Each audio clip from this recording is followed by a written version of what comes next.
Please don't take coconut water on empty stomach. I repeat, don't take. ಇದರ ಹಿಂದೆ ಒಂದು small story ಇದೆ. ಇವತ್ ಬೆಳಗ್ಗೆ ಕ್ಲಿನಿಕ್ಗೆ ಒಬ್ರು BP ಪೇಷಂಟ್ ಬಂದಿದ್ರು. ಅವ್ರು ಹೇಳ್ತಿದ್ದಾರೆ, ಡಾಕ್ಟರ್ ಇವತ್ ನಾ ಬೆಳಗ್ಗೆಯಿಂದ ಏನು ತಿಂದಿಲ್ಲ, ಜಸ್ಟ್ 1 ಗ್ಲಾಸ್ ಕೊಕೊನಟ್ ವಾಟರ್ ಕುಡ್ದಿದ್ದೀನಿ, ಆದ್ರೆ ತುಂಬಾ ಸುಸ್ತಾಗ್ತಿದೆ, ತಲೆ ತುಂಬಾ ನೋವಾಗ್ತಾ ಇದೆ. At first he thought it was just a tiredness. ಅವರು ಎಂಟಿ ಸ್ಟಮಕ್ ಮೇಲೆ ಕೊಕೊನಟ್ ವಾಟರ್ ಕುಡ್ದಿದ್ರಿಂದ ಪೊಟ್ಯಾಷಿಯಂ ಲೆವೆಲ್ ಸಡನ್ ಆಗಿ ಇನ್ಕ್ರೀಸ್ ಆಯ್ತು. ಆ ಪೊಟ್ಯಾಷಿಯಂ ಲೆವೆಲ್ ಜಾಸ್ತಿ ಆಗಿರೋದ್ರಿಂದ ಅವರು BP ಡೌನ್ ಆಯ್ತು, ಹಾರ್ಟ್ ಬೀಟ್ ಇರ್ರೆಗ್ಯುಲರ್ ಆಯ್ತು, ಕೈ ಕಾಲು ಶೇಕ್ ಆಗಕ್ ಸ್ಟಾರ್ಟ್ ಆಯ್ತು.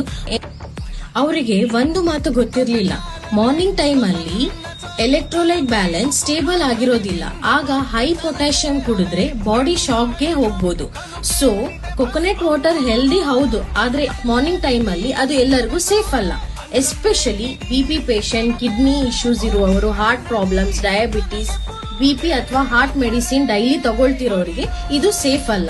ಬಟ್ ಟ್ರೀಟ್ಮೆಂಟ್ ಆದ್ಮೇಲೆ ಪೇಷಂಟ್ ಸ್ಟೇಬಲ್ ಆದ್ರು. ಆದ್ರೆ ಅವ್ರು ಹೇಳಿದ ಮಾತು ಇನ್ನೂ ನನಗೆ ನೆನಪಿದೆ, ಡಾಕ್ಟ್ರೇ ಹೆಲ್ದಿ ಅಂತ ನಂಬಿ ದಿನ ಕುಡ್ದು BP ಮತ್ತೆ ಹಾರ್ಟ್ಗೆ ತುಂಬಾ ಪ್ರಾಬ್ಲಮ್ ಕೊಡ್ತಿದ್ದೆ. ಕೊಕೊನಟ್ ವಾಟರ್ ತಪ್ಪಲ್ಲ, ಟೈಮಿಂಗ್ ತಪ್ಪಾದ್ರೆ ಎಫೆಕ್ಟ್ ಡೇಂಜರಸ್ ಆಗ್ಬಹುದು. ಈ ಟ್ರೂತ್ ಯಾರಿಗಾದ್ರೂ ಲೈಫ್ ಸೇವ್ ಮಾಡಬಹುದು. ಸೊ ಆದಷ್ಟು ಶೇರ್ ಮಾಡಿ. ಬಾಯ್ ಬಾಯ್.